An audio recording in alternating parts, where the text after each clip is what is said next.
Hi, this is Dinesh Tadepalli, co-founder of Incredible Eats. We are trying to save the world from plastic pollution. Did you know 100 million plastic utensils are disposed of every single day in the US alone per day? So, did you eat your spoon or spork today? Welcome back to the Beat the Often Path podcast. I'm your host, Ross Palmer. Joining me today is Dinesh Tadepalli, chief spoon seller and co-founder of Incredible Eats, a startup that's attempting to replace single-use plastic cutlery with edible alternatives. So how does that work, you might be asking? Well, they need both sweet and savory options, as you can imagine. Think ice cream versus hot soup. And their products have to perform better than paper alternatives, which often get soggy, which they do. Edible cutlery is something that's never been before seen or implemented at scale, and the company was featured on Shark Tank where they received multiple offers. The company is carbon negative in everything they do, and they're proof that the best way to avoid dealing with waste is to prevent it from ever reaching the landfill to begin with. And more than that, Dinesh has an incredible personal journey that I just know you're going to love. So here's Dinesh Tadepalli of Incredible Eats. I love it, Dinesh. Welcome to the show. Very glad to have you here. So we're going to start with the Shark Tank speed round. Quick, sum up your product in 30 seconds. Go. Why should I invest in you? We invented edible cutlery at mass scale to replace single-use plastic utensils. As I mentioned, 100 million of them are being used every single day. Our edible spoons, forks, and straws are made with whole grains. They're vegan and they stay firm for up to 30 minutes in hot soups. And they also come in sweet and savory flavors. So clearly you're a man who has practiced this before. You're ready for Shark Tank, I can see. How long did it take you to practice that pitch before you had it down? To be frank, I've been giving a lot of pitches, so that I didn't really put that much effort into it. I don't have this stage fear or any fear to talking to people.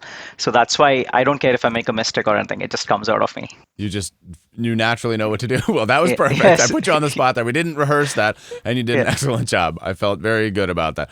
Thank you. We know that single-use plastic is a problem generally. We've talked about it on this show many times before, many different solutions to that problem, from cleaning up the waste that's already in the ocean to preventing it. We have talked to somebody who's trying to replace drinking straws because we know that drinking straws are still a problem. Mm-hmm. In many parts of the world, that's no longer the case. For example, in Europe, you can't have plastic drinking straws in many of the places that we've been. But here in the United States, we seem to be woefully far behind on these fronts. And especially when it comes to cutlery and utensils, we've talked to some people who are solving this in very innovative ways, I might add. But this is a sort of a new twist on that. And that's why I wanted to have you on that show. So edible seems so logical.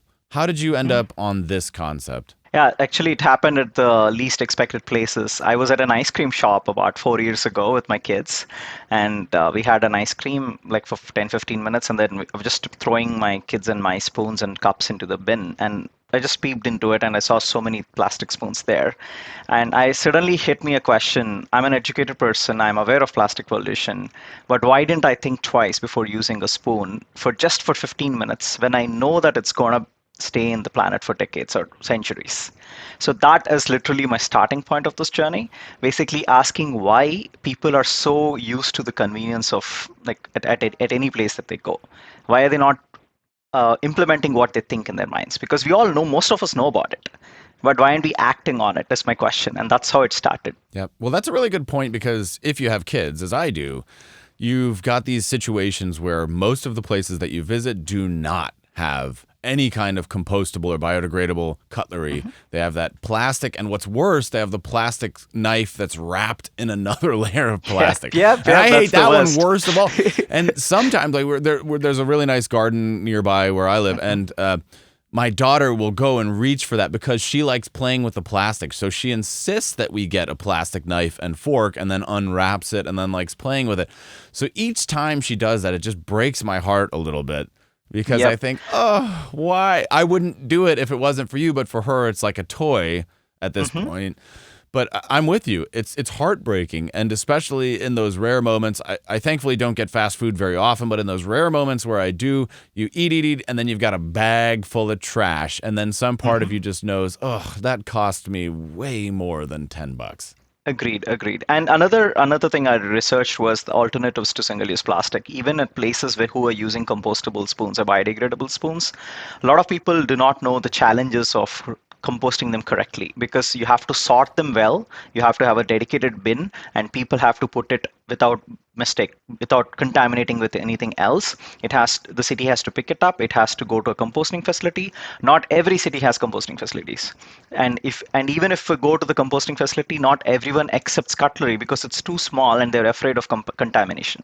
So there are a lot of challenges there. Like there's a survey that literally only like got 4 to 5% of the actual compostable cutlery or utensils are being composted correctly. So that has been a challenge too. And from coming back to my original thought, right? Irrespective of you know about plastic pollution or not, like I would say only 10 to 15% of the people would know about all this. Others may not be aware of it. My problem was I want to make sure everyone acts on it. So that's one of the reasons I went edible, because let's say I have no clue, just like my wife, she doesn't have any clue about plastic pollution or climate change. She goes to a shop. She sees a plastic spoon, and she's also given an opportunity to take an edible spoon instead, just for the fun sake of it, for the uniqueness sake, and it's like having a cone at an ice cream shop rather than a cup. Sure. So Right. just for an alternative sake, she would try that, and indirectly she would contribute to less plastic. So it's not about only for the people who are aware of it, but it's also for the people who are not aware of it to help them make a right decision. Does she still not know, even though this is your primary No, business? no, no, no. I'm just quoting her an example. She knows everything. Yeah. Like, buddy, you got to talk more, man. You got kids now. Come on. Oh no, no. She just She thinks you supports me a disappear lot. for 8 hours a day. What are you doing? I No, don't know. I work actually 16 hours a day. Yeah, I was I'll going come to to say that. 8 hours. How optimistic of me.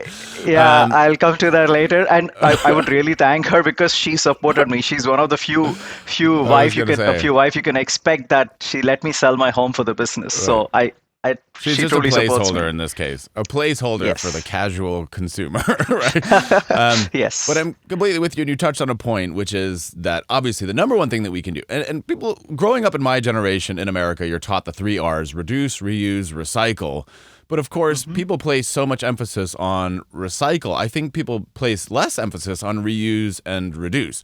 So, of course, to your point, the less stuff that gets into the garbage, the less stuff that has to be processed by anybody in general, the better. Yep. So, if you can prevent something from going in the bin, obviously you are preventing a lot of all of that other stuff from happening, because like you said, somebody's got to drive, they've got to burn fossil fuels to come pick up your bin, they've got to tip that bin over, they've got to drive back, it's got to be sorted. This is all energy intensive, this is all labor intensive. So anything that you can prevent from just going into the bin at all is positive. And I like the idea of the ice cream cone, because again, we've learned, and I guess I didn't know that before I started doing the show, but I've learned now that the paper coated in plastic is actually one of the worst things. Yes. So you think, oh, this cup is recyclable, which is a variation on the same cup they serve you that ice cream in. Nope. No, The layer it's of not. plastic Yeah. makes it just horrible. So It's very hard to recycle that. yeah. Yeah. So And agreed. I feel that.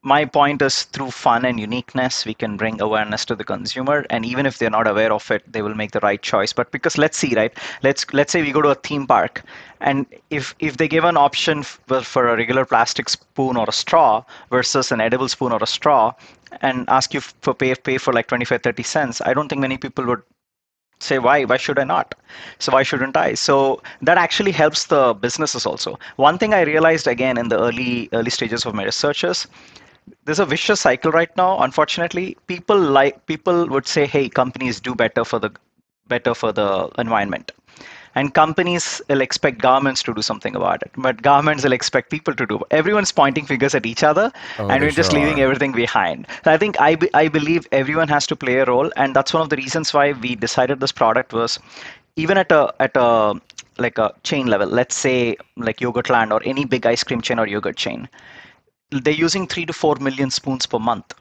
If they can replace that with an edible spoon, they can actually make more profits because it's edible. They can give it as a topping. It's like how they source the cone for a few cents and they sell it for $1 at a store, right? Similar to that. Right. So Well, I it's also, feel that it's go a ahead. win-win situation. Do you think that your solution is going to ever be cost effective in the same way that plastic will be? Unfortunately, no, because ours is made with food grains. So because crude oil is very cheap, and the plastic is a byproduct. It's not even the main product. So they literally get it for free. So it's super hard for us to bring down to the cost of a plastic spoon. But there is an advantage here, though. If you consider it as just an utensil which you give it away for free, it takes time. I'm not going to say it's going to happen overnight. But if you consider this as a profit generating, let's say McDonald's, which uses like 100 million plastic spoons per year, if they switch to a compostable spoon or some other spoon which is more eco-friendly, they'll be paying 3 times more at least to make that switch happen. But my pitch to them is, if you convert to edible, even though you pay 10 times more, you can actually charge and offset that to the customer, because it's food item that you're giving. It's not just something that you use and throw away. So that's where it's kind of a win for us, because we consider it as a profit generating product rather than just an extra expense to the bill. Again, it's very hard because people are like, imagine when cones got introduced into the like the mainstream, right? It's very new for everyone. So it's similar to that. It will take some time, but I believe that it will happen no matter, if not now, in sooner or later, because people want these changes, right? Like, if you, like, for example, our Shark Tank video was posted on YouTube. It got like 4.1 million views in 2 months, 3 months actually, and about 3,000 comments are like, hey, I would definitely pay 25 cents at any place that I go to if I'm given an option with that. And if I'm selling them at 15 cents, they make 10 cents per straw or per spoon. That's a good money for them on their to make it, makes their financial teams happy also, not just the sustainability teams. And by the way, I'm not even talking about return customers because of eco-friendliness and sustainability and all that. Right. That makes sense. Well, and of course, when you talk about ice cream, it lends itself to ice cream, I think. But the other thing that you mentioned is that 30 minutes you have with hot soup. So you better Yeah, eat yeah. that soup quick. Is that something that you can increase? Is 30 minutes enough Yeah. time when it comes to something Again, like soup?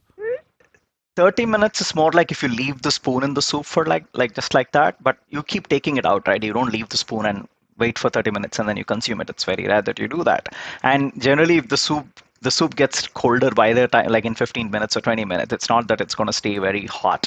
So and we have savory spoons like oregano, chili, I black saw pepper, that. and plain, and that's how you can use them for those. And our vanilla and chocolate are mostly used for desserts, and we just came out with a straw. So this is our straw, and I Cool. will be releasing it on our online like next month, early Awesome. starting next month. Yeah, and you can just eat them. And this stays for one hour in a milkshake, so you have 1 hour in plenty a of time milkshake. to drink. How long Yeah. does it stay in soda? Soda, it's similar actually, about 50, 60 minutes. Actually, because of the gas and the carbon dioxide in the soda, it gets a little more soggier, but it's fine. At the top of the straw is fine. Only at the end of the straw it gets a little soggier. Because that's the common complaint right now about the paper straws Yep. where you do Yep. see Yep. them. It's like you can't even finish your drink before Yeah. the straw gets So soggy. it works better in all our trials. It works better than a paper straw for both. Cool. That's And great. and So, even if you get a taste, it's a food taste. You don't feel the paper taste out of it. So it's food. That's why. well, that's an interesting thing. You don't often think of having cutlery having nutrition facts like you have on your Yeah. box because when it is a food, Yeah. you have different considerations like what kind of food is it? What's it made out of? And what does it taste like?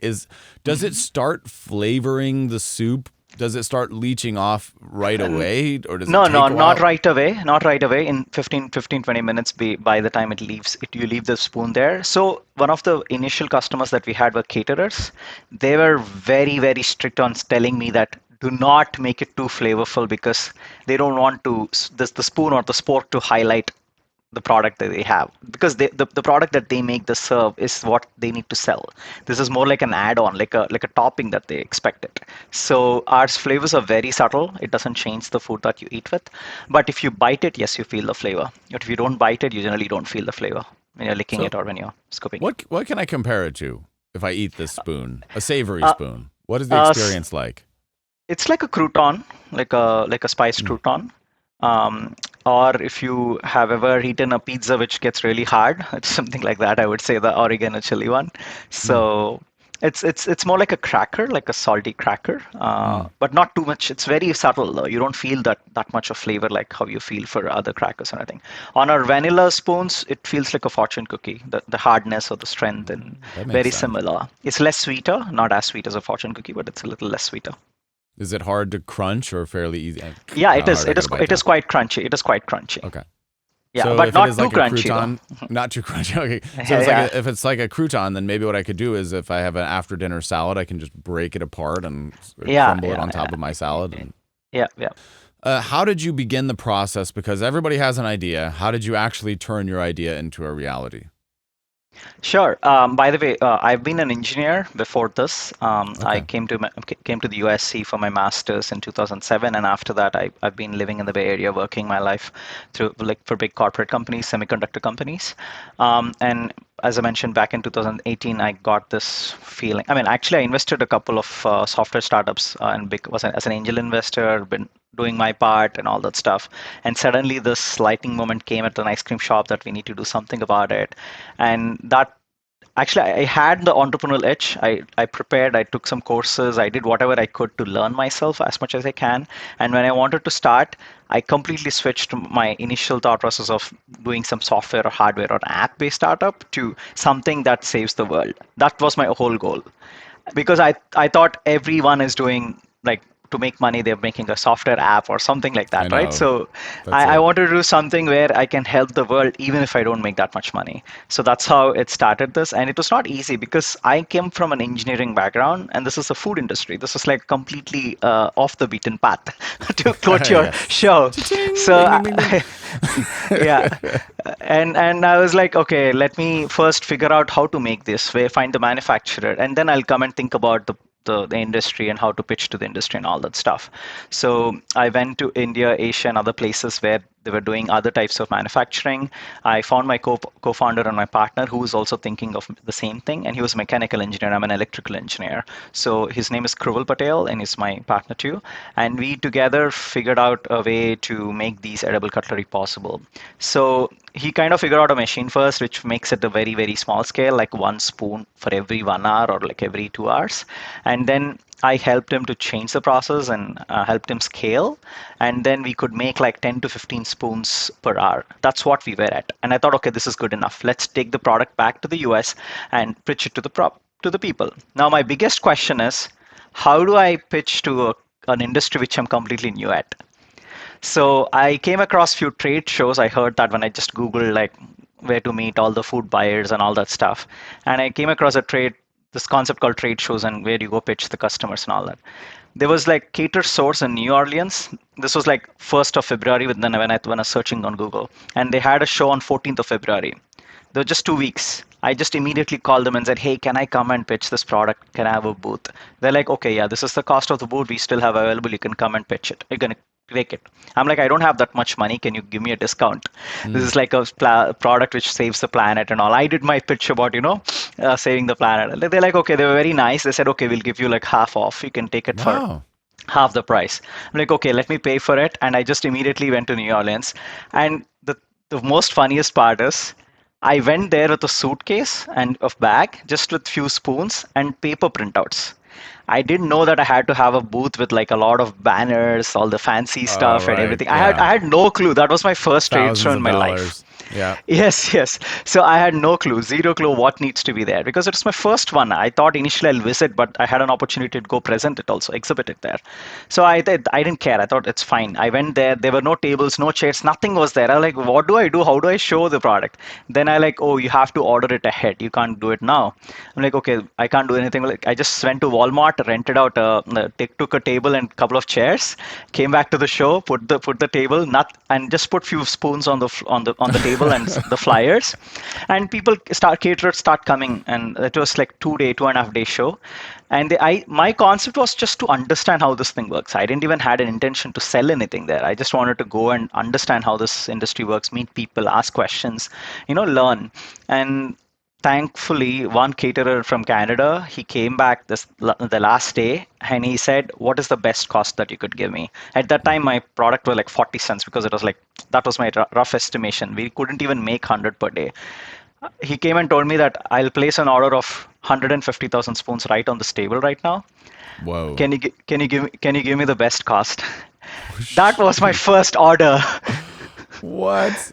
Okay. Yeah, So yes, did you I say was yes? like, I was shocked first. I didn't know what to say. I was like thinking, "Oh, how do I fulfill this order first?" So then I told him, is it possible to give me like 6 months of time for this? I can do it, and I will give you the cost at whichever the product is made, like the COGS. I won't add any profits. I don't even know what that cost is right now, but I will try to, minimize it as much as you can. He said, okay, like follow up with me after a week. So I came back home. I told this to my wife, and I told her immediately, we have to sell the home. I had a home in California at the time, and I told her we need to sell this home. Otherwise, we can't fulfill this order. Wow. So I sold the home. I took that money, invested back in What? India, scaled up the facility. Within 6 months, we fulfilled that order. First of all, selling your home to invest in your business because people often wonder where does the money come from. So you've committed to it in that way, which a lot of Hmm. people would not be willing to do. You've chosen not to take any money from the business until you meet a goal that is not related to your personal wealth. Again, Hmm. a thing that very few people would do because the only reason I'm building a business is to become a millionaire or to have a Lamborghini or to have that nice house, all of those things. That's the typical thought when people think of Hmm. entrepreneurship or the entrepreneurial goals. So you've created vastly different goals for yourself and your business than the average person would do. And not only that, you have recognized what is enough for you. And I think so few people seem to have a concept of what is enough. How Enough, much is yeah. actually enough? And you say, Yeah. you know what? The job is enough for me. My family is enough. I don't need more than this to Yep, be yep. happy. But I do need to be Yeah. working on this mission thing that is very Yep. important to me to be happy. I think that's so amazing. Why is it Thank that you. so few people think along those lines? So, I mean, I thank that thought process of mine to my dad because when I was young, I remember this very well to the day till now. This was Yeah. like when I was in eighth grade. I was living in a different city from where I was born, and when he came to visit me. I was in a boarding school, and he came to visit me, and then he took me out. He took me to a very very expensive hotel, which was like one of the like five-star hotels at the time. I never been to such an expensive hotel in my life before. So we went there. We spent the night. We had dinner. We did everything, all the good stuff there. And the next day we were planning to come back to our place. We booked a train, and the train got delayed. It got delayed by 8 hours. It was like 10 p.m. in the night. So I was asking my dad, hey, let's go to another hotel or like another motel or just go stay somewhere. He's like, take your blanket out, put the blanket on the platform, sleep here. I was super pissed. I was like, why should I do that? Why we have enough money. We can go back to the any expensive hotel we want. Why should we sleep here? It's like, I don't care. You have to do it. I'm doing it. You have to do it. And he made me do that. I mean, it made me very angry at the time. But then later I understood that the whole point he did this was irrespective of you have so much, lavish life or doesn't matter where you are, in the end happiness comes from within you. It's not coming from outside. So can you guarantee all the rich people are happy? No, we can't guarantee that. So that kind of got settled into my mind, and I realized that, hey, it's a never enough. Whatever you have, if you're happy with it, then it's good. Do you feel exhausted doing that? Oh, I never felt exhausted till recently because I mean that push that, oh, I'm actually replacing, like, say if I sold 20,000 spoons to this month. Oh wow, I replaced 20,000 plastic spoons. So that kind of pushed me a lot. But I think my age is catching up on me. So after doing this for 3 years consistently, for sleeping only 6 hours, 5 hours a day, now I feel a little burnout, and that's one of the reasons why I'm trying to raise my seed round, try to hire like full-time people. Even if I can't go full-time, I can hire full-time people. Mm. So I'm trying to expand my team and do something better about it. But it's been pretty challenging. This year is like the worst year to raise any money, unfortunately. So yeah, but then now I feel the burn. And the irony is, I'm kind of doing this for my kids so that they have a better future when they grow up. Especially they'll have less plastic to consume.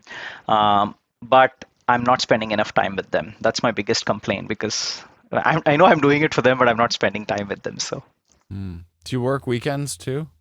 yes, yes, yes. There's no weekend for me for the last 2, 3 years. 7 days a week. Yeah, I mean, my wife told me that I have to spend like 5 to 6 hours on a Sunday or Saturday or Sunday, doesn't matter, dedicated to them. Don't open the laptop or my phone. So I try to do it, but sometimes my hand goes to my phone and say, hey, okay, Yeah. what's going on? So Do you does your job expect things of you during the weekend? No, no, no. My job doesn't. I mean, So the weekend is just focus time on the business. yeah, mostly business. Yeah, my job has been pretty flexible thanks to my manager, and I have pretty good experience there. So it's not that I'm always wanted there. Do they support and accept your other mission? Do they know about it? Yes, they do. They do know. We can't hide it because it might there are some legal issues, so we have to Hmm. declare. As long as it doesn't affect that business, they're okay with it. It's like I Okay. think a lot of big companies have this moonshot program where people can work on something else too. Interesting, because yeah, that's the one of the defining issues of the time right now in this remote work is Hmm. what is work Yeah. and what Yep. can you do and when can you do it. That's what you see in the news all of the time, Mhm. especially for employees or people who are operating as employees. Yeah, There's that is true. it's a culture thing. Some company cultures seem to value it, and they say great. But especially something like this, you would think that Hmm. anybody would Hmm. value it, but obviously Hmm. not anybody. Not No. anybody would. You don't want to work for those companies. Agreed, agreed. That's what I believe in this, that I'm trying to help nature to heal Yeah. itself, and it will definitely give me the luck that I need, especially on all these aspects where there's a bigger hurdles of me doing it or not doing it and all that. So, and again, my story is how I bought my home here and Raleigh is also I didn't have any money because I was spending all my money to my business. So whatever I saved from my job and whatever I got it in my business, I'm just investing again and again. So just before COVID hit, I had some spare like $10,000 from my savings that I got my bonus from my office, and I thought let me just put it in the stock because stocks have got very badly hit because of COVID, Yeah. and that was the only investment I made outside my business in the last 3 years, and Wow. luckily it tripled or quadrupled within 1 year, and I immediately said, Wow. okay, let me buy a home in Raleigh because I could afford it Good there even at that job. small amount of money, and I came here. So I believe that nature is giving me the luck that it's taking care of me when I'm taking trying to take care of it. Well, it looks like now might be a good time to invest again because the stock market No, here I know just I'm straight. no, Ah. yeah, yeah. I'm happy with what I have now, so I don't have to do anymore because Yeah, okay. I wanted to do that because I felt 3,800, 4,000 per month rent is pure waste of money. It's just going nowhere. Oh, speaking of investors, you were on Shark Tank and Mhm. successfully. How did that process go? Was it a positive experience for you? And did your mission differentiate you in a positive way doing that, or did it hurt you, do you feel? Yeah, it was actually a mixed experience. I wouldn't completely, because on the positive side, they understood my pain, my passion. And the beauty of this show is the people understood my passion because you will see in all the comments that they loved me, they Yeah, loved my my passion towards it. They right. understood what I'm talking about. That was the beauty of it. Even the sharks realized that. Otherwise, why would they offer me four offers even though I only had 170,000 in sales at the time? So one different thing, one off the beaten path things that we did in our journey was, which helped in the Shark Tank, was also that we took time to criticize the product. See, the edible spoons or sporks or whatever straws, they were never there in the market before. So people didn't have anything to compare it against. So I intentionally sold less in the first 2 years to get feedback. Like I got like 2,000 reviews, out of which about I think about 400 of them were negative reviews, and I focused only on the negative reviews. I know what's good in the product. It's our product, so we know we love it. But we wanted to know what is bad in that product because a lot of times I feel entrepreneurs oversee that they think everything is amazing, the product is the best that it could be. I mean, but then the reality is different too sometimes. So we wanted, see again, this comes back to my goal, right? I want this to be a commodity like a cone or like a regular plastic spoon. If that has to happen, I need to make sure to perfect it as much as I can. So we went to that criticized cycle of what 4 to 5 times. By the time we reached that 80 to 85% acceptance rate, we stopped. We kind of like we don't completely put a halt on it, but we kind of reduce that. And because of that, we sold less, and that's why we got less numbers and revenue. And our spoons are in cents. That's another headache that we have in the sense, even though I replaced 3 million plastic spoons, my revenue is only like 800K because it's in cents. So Wow. coming back to the pitch, the Shark Tank, they understood this. Unfortunately, I mean, the Shark Tank goes on for like 60 to 80 minutes, even the show only like 10 minutes. So everyone loved the product. They loved me. So they gave me decent offers, and I chose one. And people loved us. And after the tank, It was very, I mean, the due diligence part and the sharks come back, and I can't disclose a lot of details, but Sure. the terms didn't really match what we discussed on the TV, so I had to pull out. Oh, I had to pull out. wow. The change happens. I mean, a lot of times even founders will say no. It's not just about sharks or founders. Both the ways. It happens both the ways, because you can't. Investors can't decide about you within like 1 hour, right, of talking to you. So they need more time Right. to think about it. So So there's a again, I real can't go into the process, deeper details, of but yeah, course. that was a pretty bummer for me because I was like, I was really Ah, hoping for. See, one thing I needed them. It's not about the money part. It's about the connections. the See, network. like for example, I can't name this company. They sell 70 million Frosties per year. So 70 million spoons are being used every year. Okay, I spoke Which with them for company could that be? I'm I just can't. kidding. Yeah, it's you guys will know it. I mean, It's a it's magic ready. company. Yeah, Yeah. yeah. So I spoke with them. I spent about 6 months time with them, with their R&D teams, with their sustainability teams, with the procurement teams. But I went from bottom up. I went with a small associate, a buyer, like a small manager.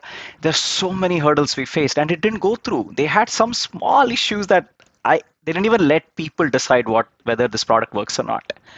So I felt that going top down, where if I can meet and pitch the CEO of that company, it would have been an easier pitch for me, because if he says yes, the people under him will say yes. So That makes sense. in order to meet those top brass, I mean, I need connections like how sharks have, right? They have good connections with the top levels of all these big companies. I didn't have that. I didn't have any investors who had those connections. Neither, I mean, so I was really hoping for that shark to invest so that we can actually get those connections. But I can't, unfortunately, can't disclose a lot of details. Things have Sure. gone in the wrong way. And the other frustrating experience a lot of people don't know is all five sharks talk to you at the same time. The TV, they do a very good job editing it. So it looks as if it's very smooth, but it's actually so garbled up. Because imagine you speaking with five people at the same time. Wow. It's not about how much you know about the product. It's not about how much you know about the numbers. It's about how you manage five people. Yeah. Right. And they don't stop. Five They keep five asking. They just keep aggressive asking. people. Yes, yes. And they just keep Five asking. intense people. Yeah. Yes, yes. Okay. Yeah. Just trying to get you off your guard. Yeah. Well, I Hey, work but with a big company. I work with a big company. I can't say their name, but they sell 50 million Cinnabons a year. I know. Hey, you should pitch. You should pitch our edible straws to that company. They have good number of Yes, whatever drinks. that company is, they could. Well, hey, they also need edible spoons because if you purchase a Cinnabon, that Yeah, also comes with plastic. I mean, what doesn't? Right? we have a spork for them, so you can see the spork here. Yeah, spork. What in a mall doesn't? Yeah, Everything that's in a true. mall comes with Eh, plastic cutlery. Every single thing. Yes, There are yes. many chains who need what you have. That's true. That's true. Yeah. Well, I'm sorry that it didn't work out and the No, experience wasn't yeah. Again, I told you it's what you mixed, hoped it right? would be. Yeah. Yeah, but in the end, what I felt was it gave me the credibility. Now, if I ping Mhm. someone and say, "Hey, I am Dinesh and we invented this. Why don't you try this?" Initially, they used to think of me as a scam artist, because how do they believe in me, right? I'm just a random person approaching them asking something. So, but now I can just link my YouTube Shark Tank video and say, "Hey."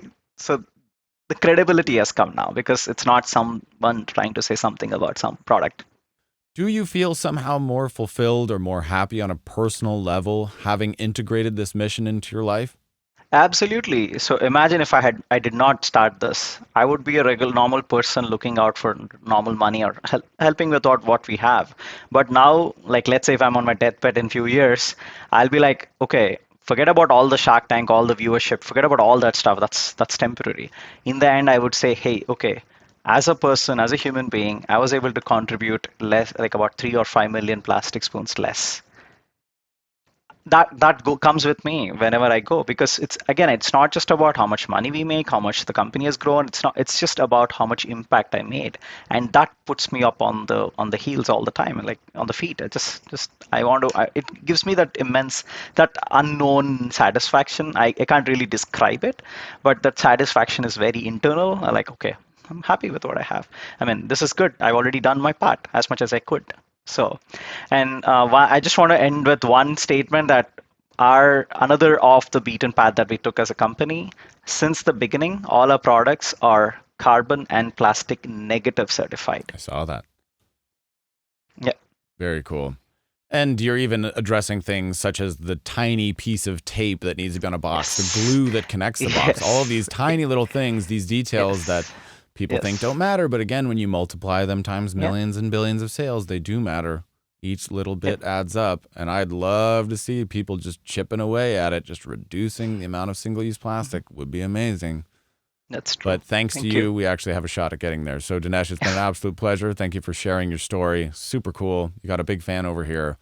Where do you want to send people? Anything you want to promote? Wrap this show up here. Sure, sure.